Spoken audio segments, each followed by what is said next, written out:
pour faire comme si j'entre en classe. Vous me connaissez, hein. Bon, ben voilà. Ici, vous avez l'exercice, page 237, pardon. Donc, vous pouvez faire un arrêt sur image pour vous corriger. J'ai corrigé donc chez la plupart d'entre vous, mais s'il y a quelque chose que vous ne comprenez pas, voici ici l'exercice complété. Donc, vous voyez bien, j'ai chaque fois encadré l'opposé, parce qu'il y avait un moins de vent, pardon. J'ai barré les parenthèses parce qu'il y a un plus de vent, et quand il y a un fois, on a représenté par les flèches pour savoir chaque fois ce qui se passait. Attention, ici dans la série 3, vous avez remarqué pour la plupart qu'on fait une distributivité puisqu'il y a une flèche, mais qu'on doit aussi prendre l'opposé. Une autre manière de penser, c'est de dire, je reprends cet exercice-là, que quand on a blablabla moins 3 fois une parenthèse, vous pouvez très bien dans votre tête vous dire que vous prenez moins 3 et que vous le distribuez. Ça revient au même que de faire ça. Page suivante, vous aviez le A à faire. Donc vous aviez l'aire du parc à calculer. Pour calculer l'aire du parc, il y a deux possibilités. Les deux manières, c'est soit je vois un grand rectangle. Ce grand rectangle, je vois que il fait, en mettant les 10, les 16, les 4 et les 6 mètres qui sont donnés ici, le grand rectangle fait 10 plus 16, 26. La largeur du grand rectangle fait 4 plus 6, 10. Donc j'ai 26 fois 10, je calcule 260 mètres carrés. J'ai remis, c'est important de le réécrire, que le 26 vient de 10 plus 16, qu'on a calculé, donc je mets entre parenthèses, fois, et le 10 de 4 plus 6. Deuxième technique, c'est de regarder et de voir qu'il y a 1, 2, 3, 4 rectangles.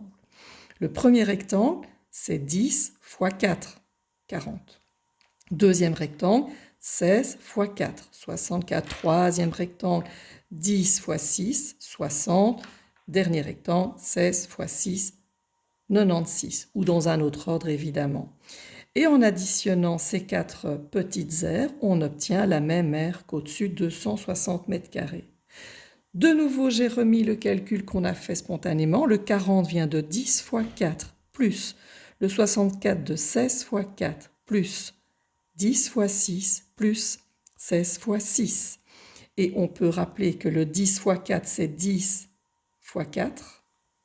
Vous voyez que je peux mettre une flèche. Plus 16 fois 4, 16 fois 4. Plus 10 fois 6, une flèche en haut. Plus 16 fois 6, une flèche en bas. Donc on a bien deux flèches en haut parce que le 10 est distribué, mais il y a aussi le 16 qui lui aussi est distribué. Donc on a des flèches en haut et en bas. Je fais l'expression littérale de ça. Ça me donne donc la longueur A plus B. Ils avaient mis le B en bas, mais ça revient au même. A plus B, entre parenthèses, fois la largeur. La largeur, c'était C plus D. C plus D.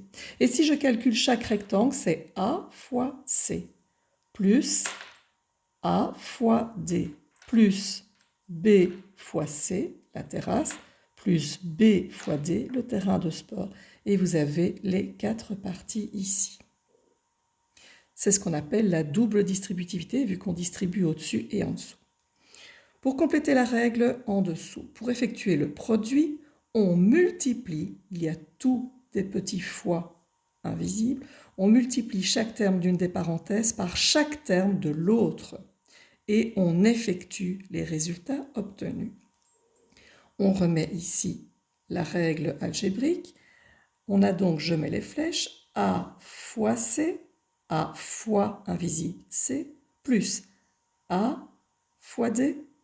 Je passe en dessous parce que je passe à B, plus B fois C, plus B fois D. Je n'ai que des plus parce qu'il n'y avait que des plus et des nombres positifs. Imaginons maintenant si on a des nombres négatifs. Eh bien, on va changer le x moins 2. On sait que bien sûr, c'est la même chose que x plus moins 2. Que moins 3x, ils l'ont mis entre parenthèses, et que moins 3, c'est plus moins 3. Et c'est parti, on fait une giga double distributivité. X fois moins 3x. Je continue, x fois moins 3, x fois moins 3, plus. Je passe au suivant, moins 2 fois moins 3x, moins 2 fois moins 3x, plus moins 2 fois moins 3. Je calcule moins 3x carré. Je calcule plus moins, ça fait moins 3x. Moins et moins, ça fait plus 6, parce que 2 fois 3, 6x. Et moins, ça fait plus, donc plus 6, puisqu'on a 2 fois 3. Ça commence à ressembler à quelque chose. Et nous voyons moins 3x carré, moins 3x plus 6x plus 6. Ça n'est pas stop. Deux termes semblables ici au milieu que je peux calculer et réduire, qui vont faire plus 3x. Pour faire donc une double distributivité, quand il y a des soustractions ou des nombres négatifs, on utilise la règle des signes. Plus, moins, etc. Maintenant, soyons honnêtes que tout ce calcul-là, on ne va pas chaque fois faire un truc aussi compliqué quand il y a des moins. Je vous le remets ici. Qu'est-ce qu'on va faire? On va simplement se dire que j'ai x qui va sur moins 3x. Je n'ai dit qu'une seule fois moins, donc ça fait moins 3x carré.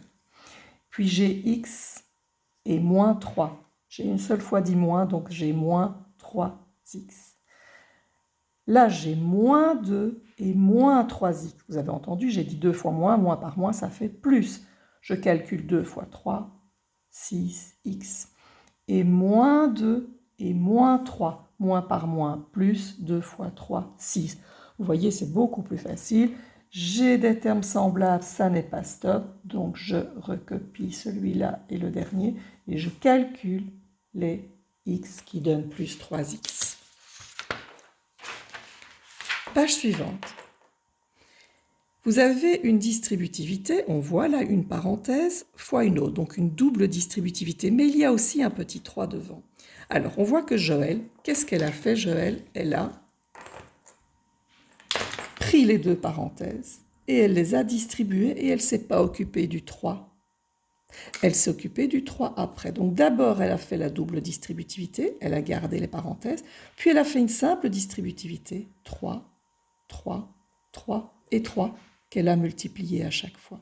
Donc Joël a tout à fait bien fonctionné. Benoît a fait autrement. Benoît, il s'est dit qu'il allait distribuer le 3 et qu'il ferait celui-là après. Il avait raison, mais la seule chose, c'est qu'il a oublié ses parenthèses ici, donc c'est pas tout à fait bon.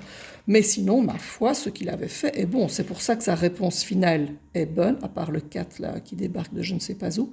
Hein, il a fait 3b fois d qui fait 4. Ouais, donc ça, c'est encore une deuxième faute.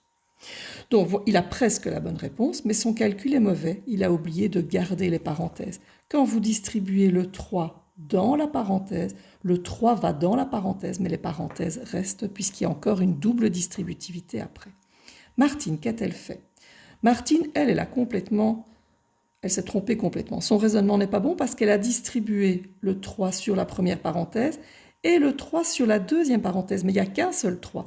Donc ça, c'est tout à fait faux. Et d'ailleurs, on voit bien que sa réponse n'a rien à voir avec la bonne réponse. Il y a 3 fois trop. Donc Martine aurait pu distribuer comme Benoît sur la première, elle aurait pu distribuer sur la deuxième, mais elle ne pouvait distribuer le 3 qu'une seule fois. On va donc faire maintenant l'exercice 3. Vous avez une double distributivité avec un moins devant. S'il y a un moins devant une parenthèse, il faudra prendre l'opposé. Je vais donc laisser le moins et je distribue 5 fois 10, 50 AC. 5 fois moins 7, moins 35, AD, on met les lettres dans l'ordre dès qu'on peut. Je distribue en dessous 2 fois 10, 20 BC, 2 fois moins 7, moins 14 BD. Et après, le moins est toujours devant, il suffit de retirer les parenthèses en prenant l'opposé de toute la parenthèse. Vous voyez 50, j'ai écrit moins 50. Vous voyez moins 35, j'ai mis plus 35. Vous voyez plus 20, je mets moins 20. Vous voyez moins 14, je mets plus 14. J'ai pris l'opposé de tout le monde. Ce qu'on aurait pu faire également, c'est, dès le départ, prendre l'opposé que de la première parenthèse, donc de changer. Mais la deuxième, on ne la changeait pas. C'est une autre technique, vous faites ce que vous préférez.